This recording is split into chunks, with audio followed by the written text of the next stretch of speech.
Top Bed Talk. So I suspect you looked at the programme and thought, a bit geeky for the first session.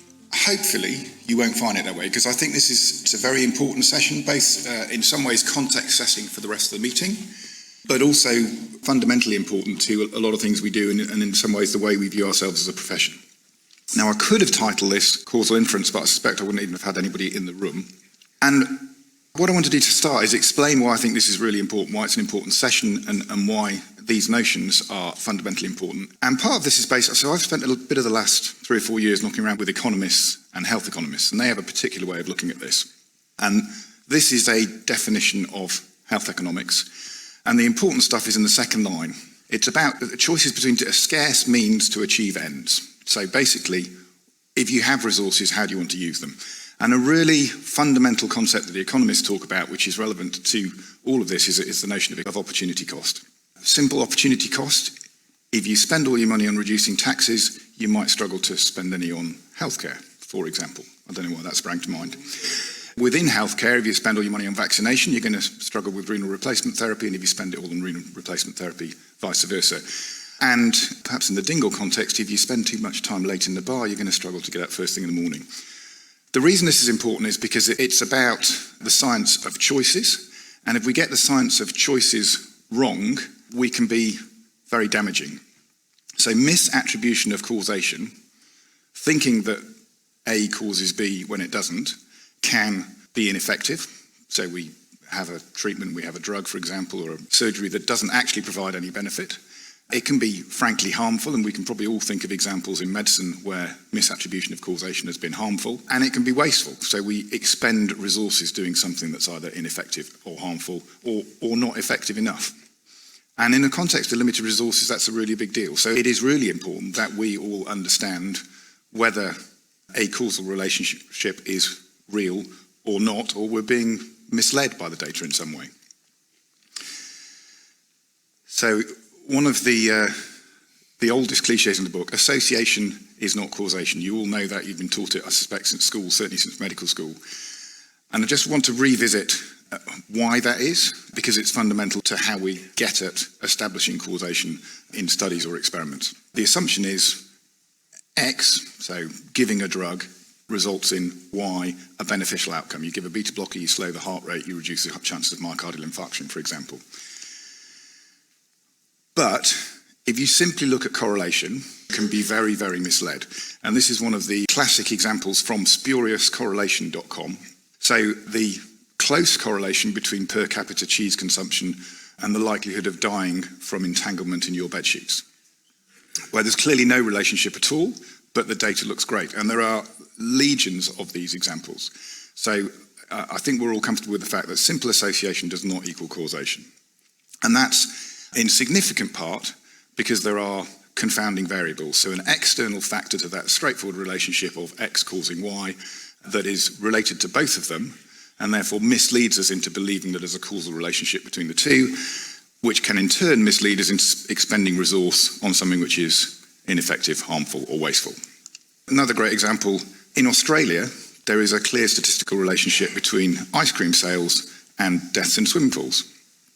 Now, the fairly obvious confounder in this case is sunshine. People spend more time outside, more time around their swimming pool, and they eat more ice cream when it's sunny and hot.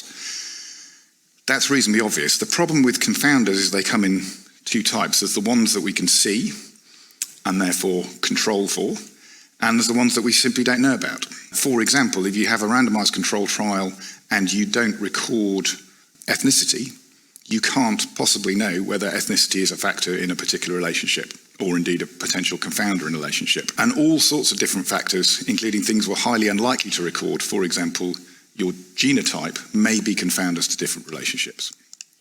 It is a bit more complicated than that. So one of the problems with the causation link is we tend to think of the straightforward X causes Y, but an association between X or Y could in fact be because Y causes X. So clearly we understand that cigarette smoking causes lung cancer, but it may be something about people who are going to develop lung cancer that causes them to take up cigarette smoking. You can't prove that simply by mapping the association. You can have common causation, which is another way of thinking of confounding. Some things are cyclically linked, so both things cause each other. You can have indirect causation and simple play of chance. And the play of chance we generally deal with statistical tests, and we can put that to one side. But only direct causation is, well, direct causation is what we really want to get at. That's how we avoid the wasteful, the harmful, and the ineffective. You could argue that indirect causation and cyclic causation are probably okay, but you're going to be far more effective if you can get to the core direct causative relationship. So avoidance of these evils, if you like. And there are a number of technical ways of minimising confounding, some of which are used very commonly and some of which are less frequently used. Now, I'm not going to talk about randomisation at all because Mark is going to touch on that, and I think it will also relate to some of Matt's talk. But if we're not dealing with randomisation, can we achieve the same? Can we establish causation by using techniques that don't involve those cumbersome, annoying randomised control trials that cost lots of money? And this is an important question that for me seems to lie at a lot of our concerns about evidence. The argument about, is this a randomised control trial, should it influence my practice, or should my practice be influenced by this observational data? So if you're dealing with observational data, there's a number of things you can do. You can restrict to avoid confounding. So you can simply say, okay, I think age might be a problem here. Age might be a confounder, so I'm only going to study 55-year-olds. Or gender might be a confounder, so I'm only going to study this relationship in women or men. That's reasonably effective. Still doesn't control for hidden confounders, but it is, as it says on the tin, highly restrictive. So if you're looking at a large population, you end up studying a very small, often a small proportion of that population. Next thing you can do is match. So simplest example of matching is twin studies. You hope that almost everything else is identical, and then you have a single extraneous factor. We can be a little more sophisticated than that, so you can match for age, for example, but a consequence of matching is you start to leave people out, because if you're comparing two groups, the likelihood of having identical age profiles is low. So some people, and particularly those at the extremes, and maybe where the useful signal is, will be left out. But it's possible to match, and if you're getting really sophisticated, you can propensity score match, so you can lose lots of different variables to map groups of patients onto each other and then compare the effect of whatever your intervention is or your factor is for those. Or you can use complex statistical techniques, and they go from the simple end of that spectrum, so simple least squares correlation, which is how we establish our association, through all these things that you'll probably lead to a little bit of a sigh from some members of the audience, say multiple linear regression, or if you want to look at multiple explanatory factors, multivariable regression, and more advanced statistical techniques. But the problem with all of them is they cannot account for things that haven't been measured. You can only adjust if you've recorded height or age or smoking or ethnicity or whatever those factors are. You cannot control statistically for a factor which has not been measured originally. And there's one more approach which has been around for a long time. It's been around since about the 1920s in the economics literature, but been adopted in healthcare and medicine in particular in the last 10, 15 years, and that's the notion of instrumental variables. And these are variables, so you're looking to understand the effect of a treatment on an outcome, and you try and find a variable that is closely associated with the treatment, but not associated with the outcome. And I'll show you an example in a moment. So rather than randomizing, you're using an extraneous factor that is linked to the variable, not linked to the outcome, and ideally also not linked to the confounders. I'm not going to go all the detail. There are ways of establishing statistically whether the variable is linked to the treatment. That's relatively straightforward. You'd expect it to be associated. There are reasonable ways of establishing whether it's linked to possible confounders, although you can only really know about measured confounders again. And it's very hard to separate out the relationship of the variable with the outcome. So that part of that is simply conceptual. Is it believable that the variable is not linked directly to the outcome? And a good example is this study, Steve Harris's study, which I think Ramani was involved with a few years ago, looking at rapid or delayed admission to critical care. So is watchful waiting a reasonable strategy?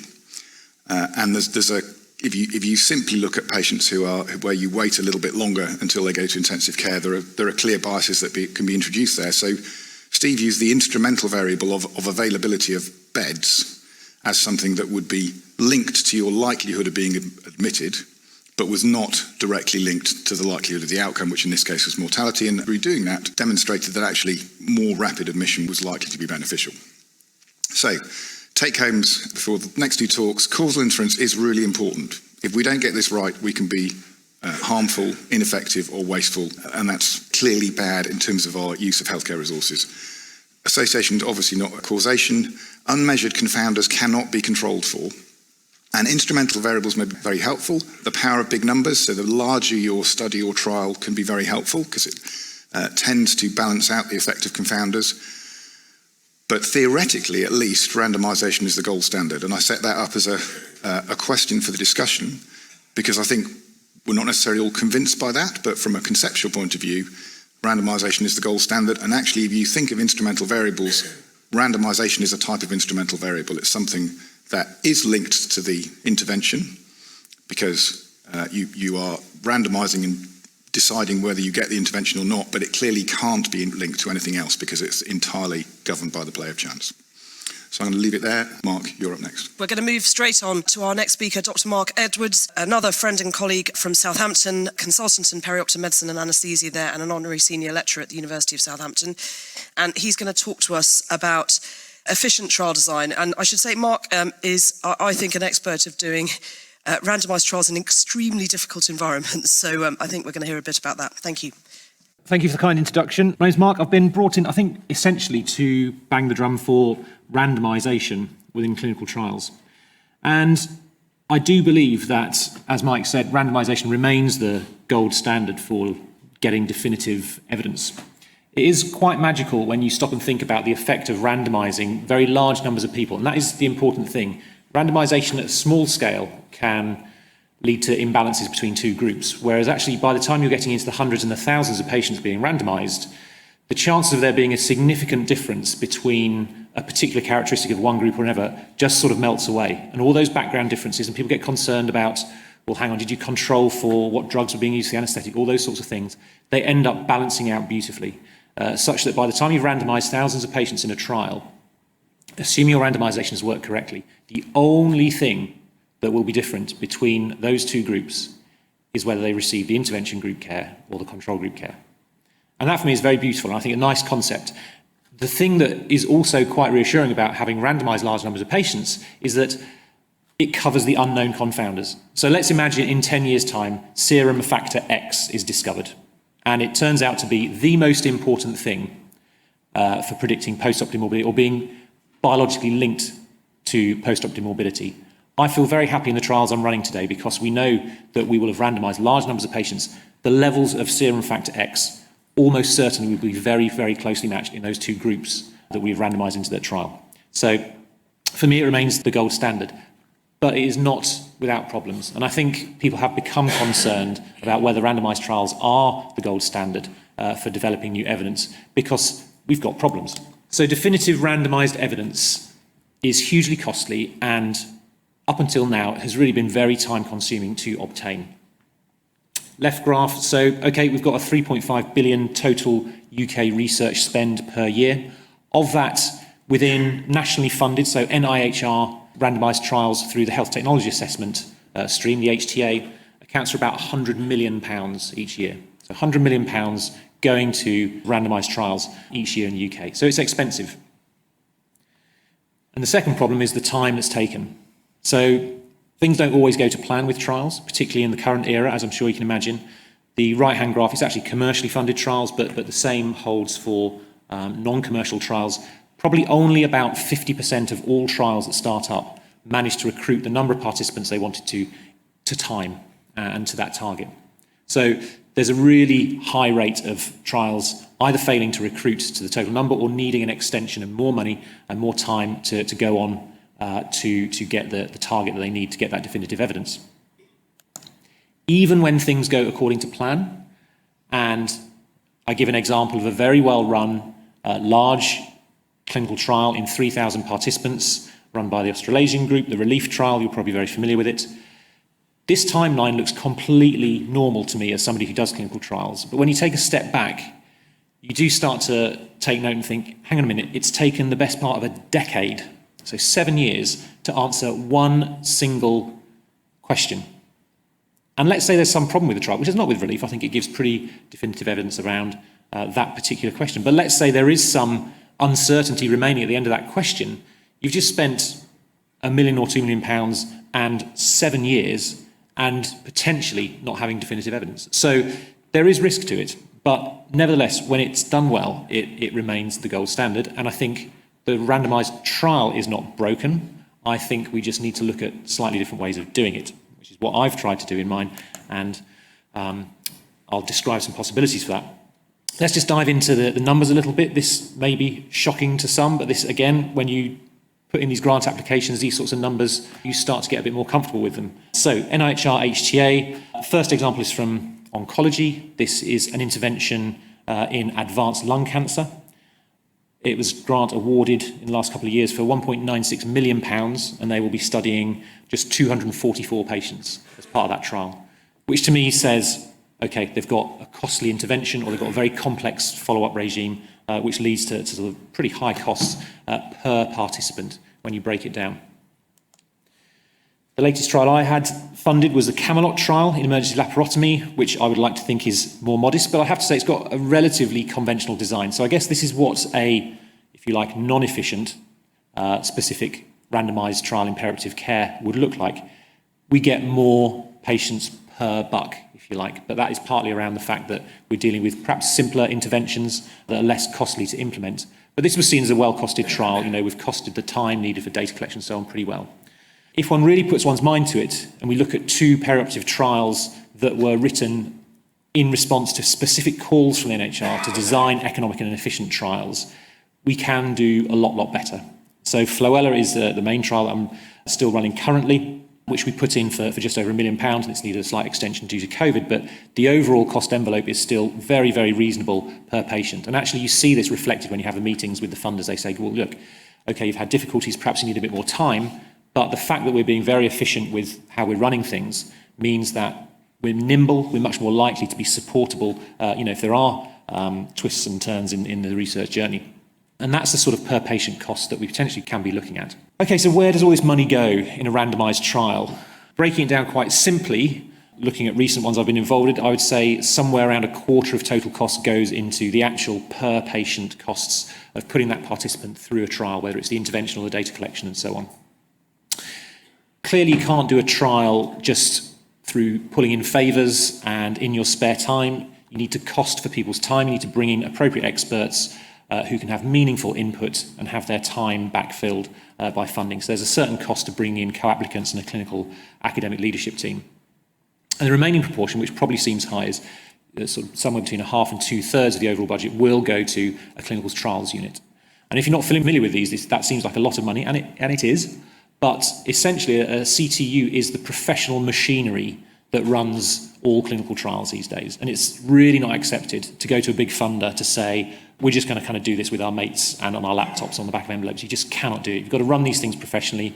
CTUs are nationally registered, and they will provide all the heavy lifting behind the scenes. So the statisticians and the statistical analyses, they'll build the database, they'll provide randomization, trial management day-to-day, they'll convene the oversight committees, often provide health economics as well, methodology, quality assurance, they'll do the PPI work and that sort of thing as well. So they do a huge amount for that money, but it is a considerable expense, it must be said.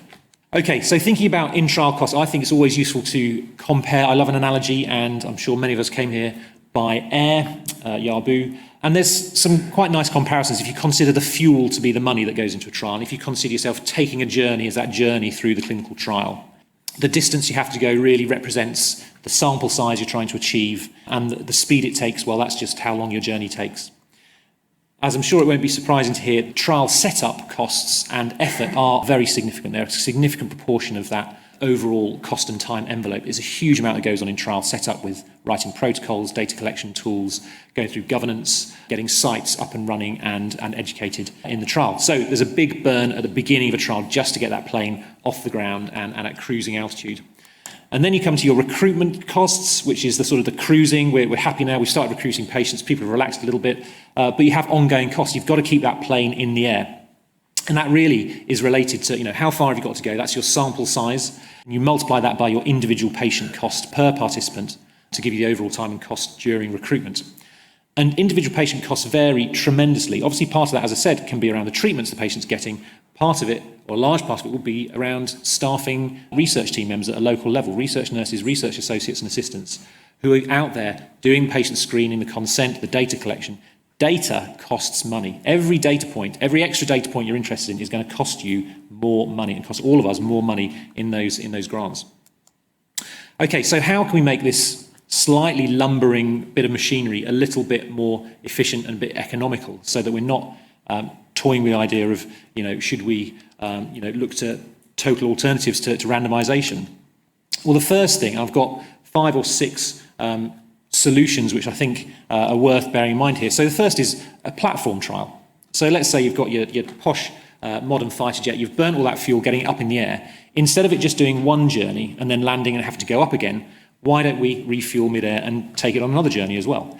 And this relates to basically not looking at just one intervention within a trial, but you get your whole machinery set up, you get the trial recruiting, and then you swap in and out questions as you're able to address them. So that whole bit of the early burn is sort of much better value for money because you're getting many more answers out of it.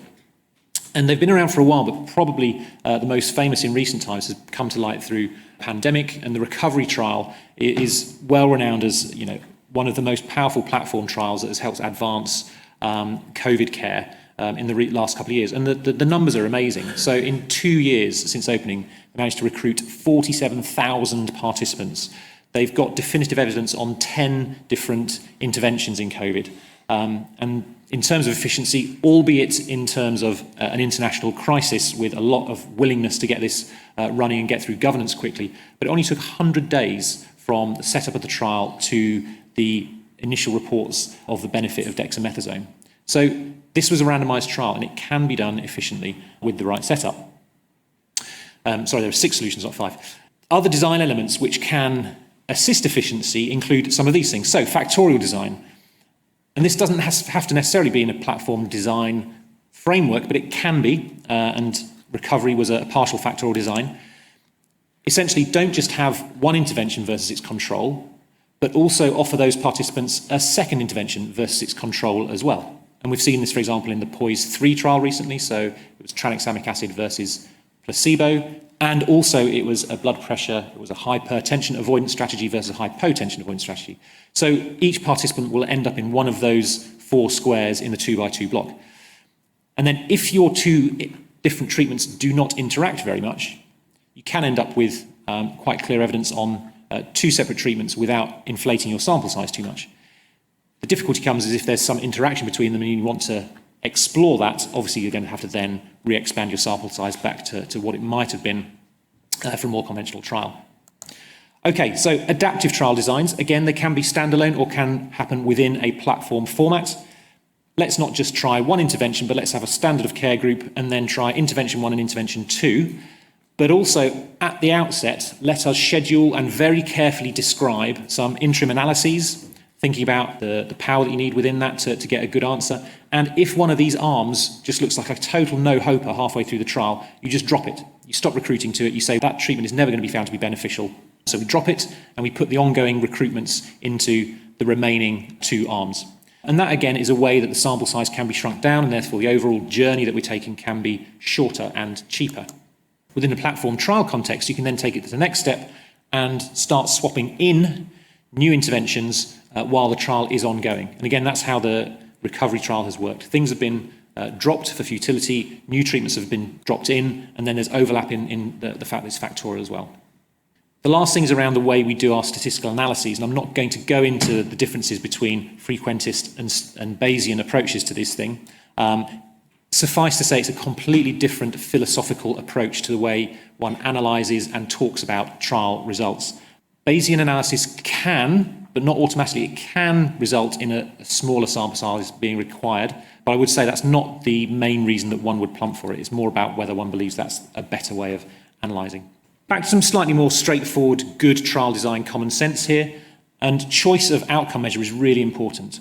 Clearly, the main thing that drives your sample size is going to be the primary outcome that you've chosen as a trial team. And if you go for a very rare outcome and you think it's only going to be modified by a very small amount by intervention, you are going to be studying thousands upon thousands upon thousands of patients. One can see why composite outcomes can be attractive. They do have their limitations, but they are statistically efficient. But essentially, that is one of the main cruxes of good trial design, is choosing a good primary outcome that's patient-centred, that is powerful enough to change clinical practice, but is not so rare that you're going to have to study an overwhelming number of patients. So careful primary outcome choice. And then the secondary outcomes. This basically is the sort of thing that dictates whether you're flying a nice nimble private jet that can swoop around and get somewhere quickly, or you're burning huge amounts of fuel to keep this huge cargo ship in the air.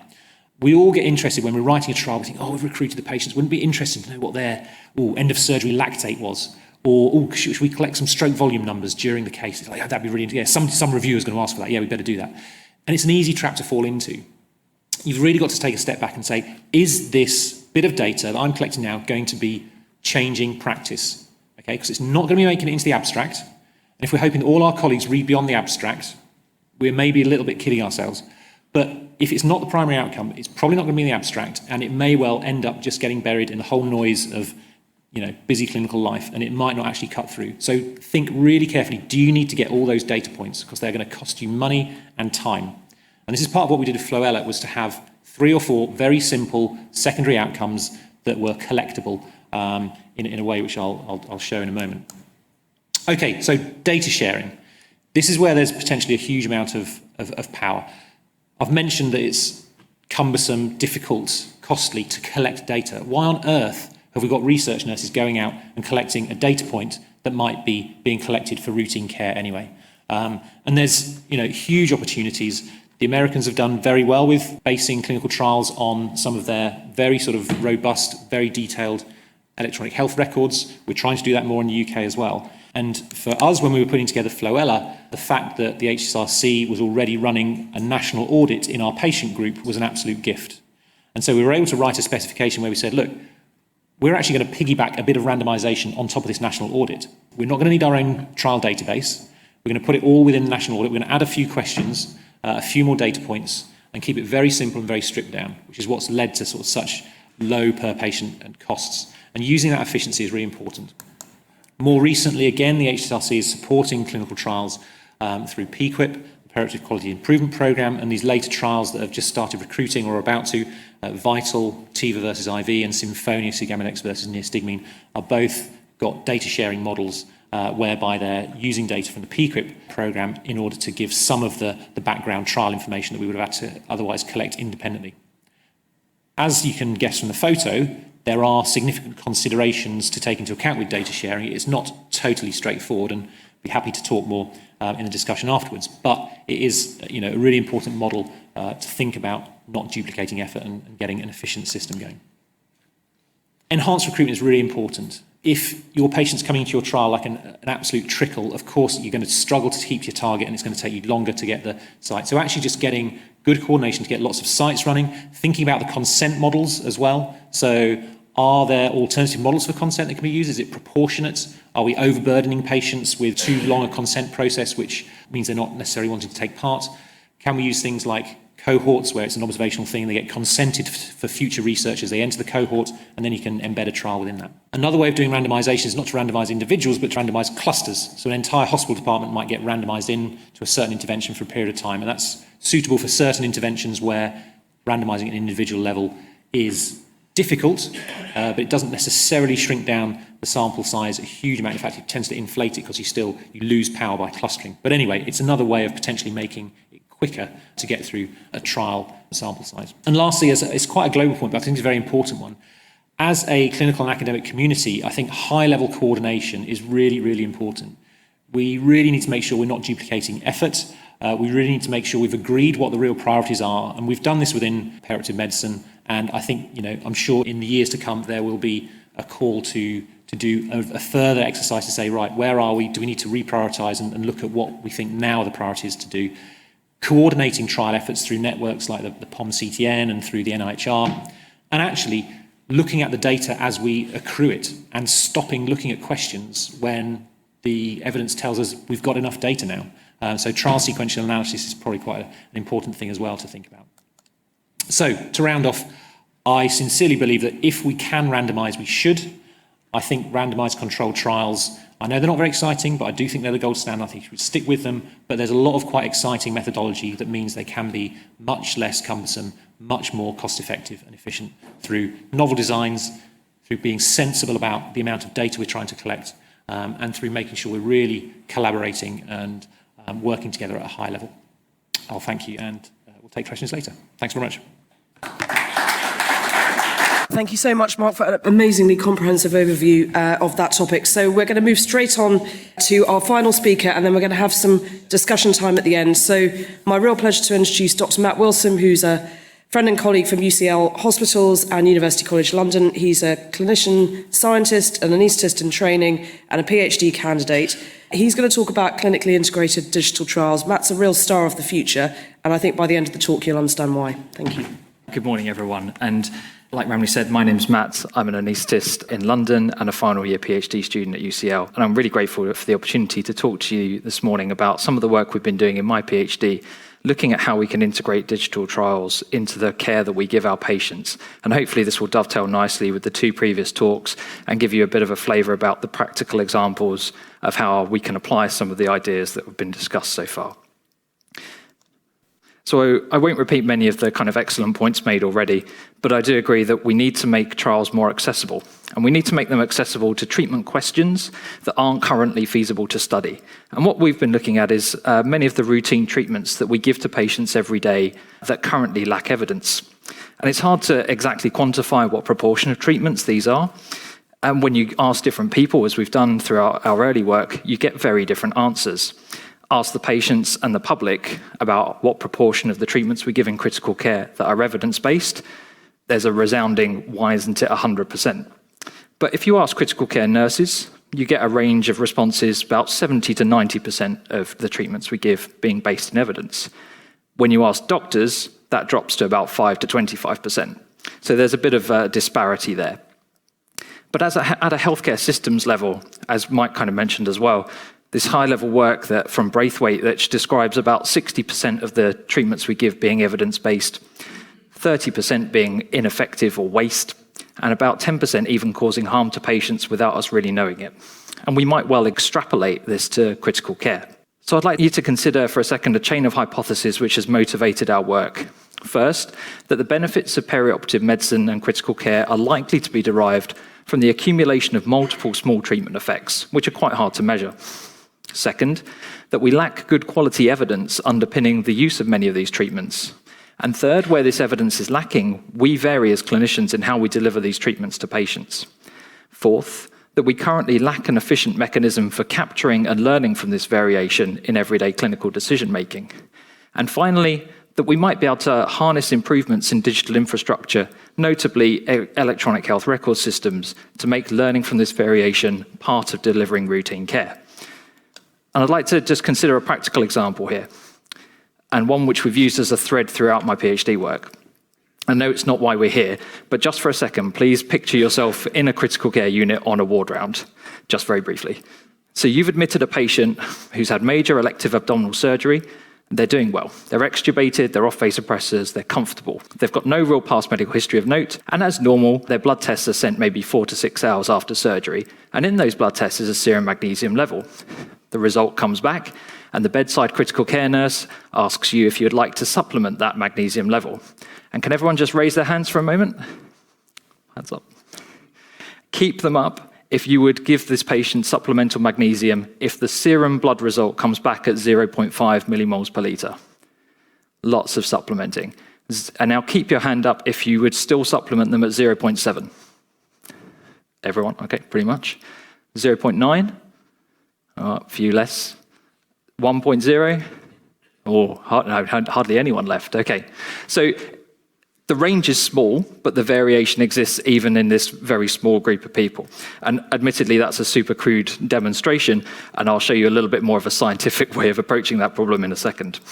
But why does this variation come from? Well, most of the time, I think it's fair to say that we are supplementing magnesium to prevent the onset of new cardiac dysrhythmias like atrial fibrillation. And we know that there's reasonably good evidence in the cardiac population that this is effective. But what about non-cardiac critical care patients? There isn't actually very little evidence examining the effectiveness of this practice, and yet we've extrapolated it from cardiac critical care and generalized it under the kind of assumption that it's working. We believe that where care like this varies in its delivery to patients, we should be aiming to learn from each opportunity so that we can personalize care where there are positively impacted outcomes, and we can share this knowledge. Where interventions prove harmful, we can minimize them, and where treatments lack effectiveness, we can just get rid of them. And to do this, we clearly need a clinical trial framework, and ideally one which supports a randomized comparison of treatments. For example, in this case, it would be a liberal versus a restrictive approach to magnesium supplementation. But applying a classical randomized trial design to these types of comparative effectiveness questions is, as we've heard, really difficult financially and logistically. So we need to kind of seek alternative methods which would allow us to conduct research that's integrated into the care that we provide every day and make this efficient. And this is where the clinically integrated trial idea comes from. It's from Andrew Vickers and Peter Scardino in the States. And they described this around 2009, although it really borrows ideas from many other fields like preference trials, expertise-based trial design in surgery, randomized encouragement trials in economics, and point-of-care trials, to name a few. And really the goal of this is to replace one aspect of the care you deliver with a randomized decision and leave the remainder of the clinical experience pretty much identical. And they demonstrated this was feasible in the surgical context, but they had real difficulty scaling it due to a continued reliance on manual trial processes, particularly the fact that they couldn't tell what treatment the patient had received from the surgeon's handwriting a significant amount of time. So to make this type of trial successful, it's got to be lightweight, efficient, and cheaper than the current standard. And this is where technology really comes in. And with the increasing availability of comprehensive electronic health record systems, we find ourselves potentially able to conduct a fully digital clinical trial integrated into a real-time clinical workflow. And this is what we set out to do just over 4 years ago. And what we have now working in place is a system which automatically screens enrolled patients against multiple eligibility criteria, randomizes them automatically to a treatment arm within a real clinical comparative effectiveness example, and uses a system of flexible electronic point-of-care randomization which is delivered to the clinician at the bedside. This is supported by a digital infrastructure which captures routinely collected electronic health record data pertinent to the trial, stores it safely away from sensitive clinical systems, and in a format that's ready for analysis. And in addition, our system has the potential to then be amended with future trial results, moving from a system which permits randomization where there's uncertainty for a treatment decision to one which offers decision support where there is evidence. Our first step in this process was to do a bit of an observational study to substantiate our example of variation in magnesium administration. We had two aims here. First, to establish the presence of treatment heterogeneity for magnesium administration at the level of the individual patient and clinician. And second, to derive some kind of insight into the impact of the variation on our chosen outcome measure of atrial fibrillation. So we examined over 2,000 critical care admissions to UCLH over 1 year in a mixed medical and surgical cohort which didn't include any cardiac surgery patients. And we hypothesized that the bedside critical care nurse would be in the majority of cases the primary driver behind the decision to supplement magnesium, and therefore focused on identifying variation in administration practices for this cohort. To address our first question, we constructed a multi-level model which predicted magnesium administration based on a range of observed patient characteristics, and which incorporated the individual nurse identity as a variable. This allowed us to estimate the proportion of variation in administration which was attributable to the individual nurse, accounting for those observed patient features. To then estimate the impact of this variation on our outcome of AF, we constructed a natural experiment using the technique that Mike mentioned earlier, the instrumental variables. In this case, we're using the nurse's individual administration preferences as an instrumental variable to identify that association between liberal and restrictive magnesium supplementation approaches and rates of AF. One graph. This is just demonstrating that we've been able to tease out the existence of variation and map it and observe it in our patient cohort. And you can see the distribution of serum magnesium values that went on to be supplemented in green versus those that didn't in red. And as you'd expect, there's a little bit of separation, but there's a large area of overlap where patients with the same magnesium result are receiving different treatments or interchangeable treatments. So what did we learn overall? So from conducting the study, we gained an understanding of the patterns of magnesium administration for our local data, and our model predicting magnesium administration showed around 13% of the variation to be attributable to the individual critical care nurse. And finally, when we used those nurse preferences to tease out an effect on risk of atrial fibrillation, those patients who met a liberal magnesium administering nurse had around a 3% decreased relative risk of getting AF. So we're now in a position to try and design our clinically integrated trial, and taking this approach, we wanted to achieve 5 things: to automate patient screening and recruitment where possible, integrate the application of inclusion and exclusion criteria within the electronic health record, and we wanted to test systems which could allow clinicians to follow randomized treatment suggestions at the point of care and preserve safe clinical decision-making at the same time. We wanted to evaluate the possibility of using 100% of routinely collected data from the electronic health record to address the study question. And finally, to investigate alternative methods of consent, specifically for these types of comparative effectiveness research question. And we framed all this within a feasibility study setting and gave it a suitably complex acronym called Prospector. And we think, and hopefully you'll agree, that this kind of study design is exciting because whilst there are multiple examples of trials that use electronic health data, lots of linkage to other data sets as was shown, this is the first fully digital trial to be conducted at UCLH, and to our knowledge, one of the most integrated trials to be conducted within the NHS. So Prospector is a single centre, mixed methods feasibility study. We run across 4 critical care units at UCLH, designed and built within the EPIC electronic system, which has been in place since 2018. And it's going to evaluate the feasibility of embedding the clinical trial infrastructure into the electronic health record, and specifically evaluate 2 designs of electronic prompt, which will allow point-of-care randomization flexibly where clinicians have uncertainty about the treatment's effectiveness. We'll use our much-loved magnesium example and randomize patients to liberal or restrictive strategies, although we won't seek to evaluate the difference between them at the feasibility stage. We'll do this in a cohort of elective surgical patients we expect to come to ICU post-operatively, and alongside our technical evaluation, we'll conduct a qualitative study which looks at the clinical workflow in detail and evaluates views on the study design and consent processes. And we'll aim to establish feasibility through combining the effectiveness of the randomization prompts at generating successful treatment allocations within the trial structure, and combine that with the qualitative data on acceptability that we gather along the way. In addition to evaluating the technical aspects of the study design, we want to explore the suitability of alternative methods of consent, exactly as Dr. Edwards said, for these types of low-risk comparative effectiveness questions. And really, what we're after here is a proportionate approach to obtaining consent, whether it be waiver of consent, deferred consent, through to opt-out mechanisms, point-of-care verbal consent, or preemptive consent, as we're using for Prospector. And we'll conduct a parallel program of patient interviews with study participants to get their thoughts on the different types and potentially opting out of future ongoing studies. And we'll be conducting some public focus groups as well to try and generate some more generalizable data to take to a research ethics committee in the future. So how does Prospector work on a practical level? Following recruitment, patients will undergo their normal surgery and come to critical care exactly as normal. Once they're recruited to the study, they're randomized first to one of 2 designs of point-of-care randomization prompt, and then either to liberal or restrictive magnesium treatment. After the system receives a new post-operative serum magnesium result, the patient is automatically screened against multiple eligibility criteria, and if those criteria are satisfied, the prompt displays to the bedside nurse on either accessing the blood test results or the magnesium prescription. And having displayed to the nurse, we can then observe the patient within the electronic record for magnesium administrations and atrial fibrillation events. Receiving a new result restarts the whole system and repeats the screening process.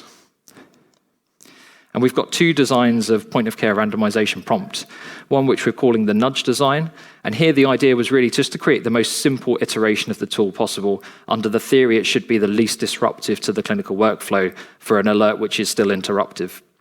And it's a nudge because it's a non-mandated suggestion to randomize where the nurse feels it's appropriate.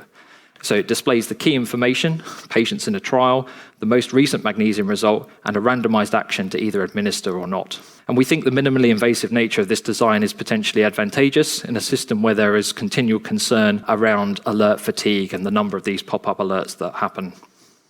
But the disadvantage here is a little bit of lack of interactivity, and therefore we don't have the ability to monitor the response of the nurse to the alert itself. And for this reason, we're comparing it with a second design, which we called a preference design. And you can see here it's a little bit more complex in design, but it's got a slightly simpler path to analysis. It gives you the same information as the nudge, but instead of just acknowledging it, the nurse is asked to record a preference as an action by selecting one of the boxes. If there's no preference about magnesium administration, they select the box and follow the randomized action. If there's a strong preference for or against administration, they select as appropriate and continue to do as they wish. And the advantage of this design is that there's an element of safety, explicitly recorded safety, but also by obtaining the recorded preference choices at the time, we can create this partially randomized preference trial design and allow derivation of some preference and selection effects will add extra information to the treatment effect obtained in the randomized groups. So where have we got to so far? We've taken the study design from inception, literature review, through to protocol design, technical development, study sponsorship at UCL, ethics approval, testing, and finally live deployment. And that's where we sit today, currently recruiting patients with a working randomization system. And we've completed our target number of baseline clinician interviews, and we're following up study patients as they come through. And as I said, we've got 2 focus groups happening later in the year to address our ethics endpoints. But what's next? We'll take our feasibility data and all the lessons we've learned from the technical side, and we'll want to test this in a main trial to get an actual answer to a research question and create the closed loop of a system which feeds back to clinicians at the point of care. We want to apply this to other comparative effectiveness questions whilst we develop all the skills to run these studies. And in the future, we'll be looking at ways of taking these principles outside of a proprietary electronic health record and making them transferable across different institutions. But this is my kind of last, final important point. As my supervisors keep saying, you don't want magnesium as your epitaph. We think this design is applicable to some really interesting questions, and magnesium is a case study. But the really interesting things that we don't have answers for, optimally transitioning from non-invasive to invasive mechanical ventilation in respiratory failure, for example. Once we can develop these tools and capture these decisions we make, we can start to expand this trial design to other more interesting questions. So really, I'd love to hear from you all about what you think about the design. What would you like to study if you could do this at your institution? Do you think we're right to investigate different approaches to consent? What would you not want to see studied in this way? Please come and tell me. So thank you so much for listening, and a big thank you to my supervisors, Volker and Steve, and the Electronic Health Record team at UCLH. Thanks.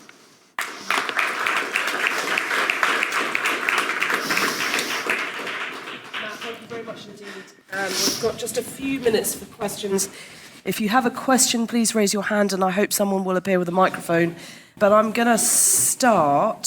So, Matt, I appreciate you're still getting your breath back, but can you give us an estimate? I know this is a feasibility study you're doing at the moment, but can you give us an estimate of the cost? It's mostly me. So I'm funded through an MRC doctoral training partnership. And then we have a lot of kind of hidden cost inside the electronic health record infrastructure that UCLH has adopted already. But that's money that's been spent. And the analysts that you can see up there, they're paid to support these projects as part of the clinical care delivery and to support those systems. One of the points on the slide I was going to make before I cut it was that we need to be a bit mindful when we progress these things, because these guys are very much focused on preserving clinical care delivery with these systems that are still quite fragile and amenable to breaking. And we need to give them extra resource to do research, not take it away from them as well. So, and there's presumably some economies of scale. So you're studying 100 patients or something like that in your feasibility study. Yep. If you were to go up to 1,000 or 2,000 for the full trial, presumably it's not going to cost 10 times as much. That's the idea behind the system, is that every decision becomes a learning opportunity. So each patient you recruit into the trial will contribute. For the feasibility study, it will run for the first 5 post-operative days whilst they're on critical care, and stop if they get discharged. But that could be 5 magnesium results for one patient. Sure. And 5 randomization opportunities. Yeah. So presumably, you said most of the cost is yours, so you're presumably not costing £1.4 million. No. Right. I really so don't. My question to you two is the traditional randomised trial dead? It just needs to get cheaper. I mean, I think there will be certain things that are amenable to that sort of approach, I think, and you can be much more light on your feet with interventions that are much closer to current clinical care. If you're going to trial something which is completely new, you're going to be in a completely different consent landscape, regulatory landscape, and so on. So sometimes it's a bit unavoidable. But I think models like this are amazingly exciting. I think that's got to be the way randomisation needs to go. Absolutely. Mike?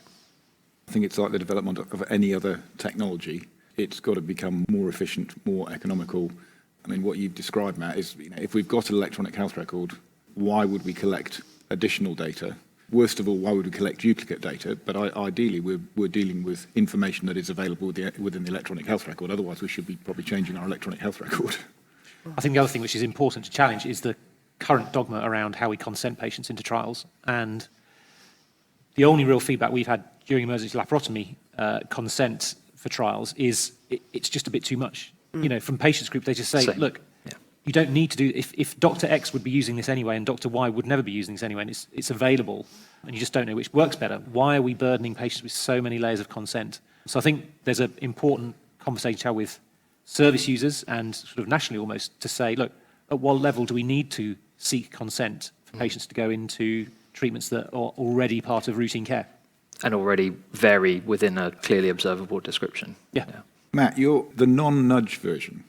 If you've got a preference, you go with your preference. And if you haven't got a preference, you show them what happens immediately, as opposed to asking if they haven't got a preference and then they click through to that. So does that influence the decision-making if they already know what the answer will be?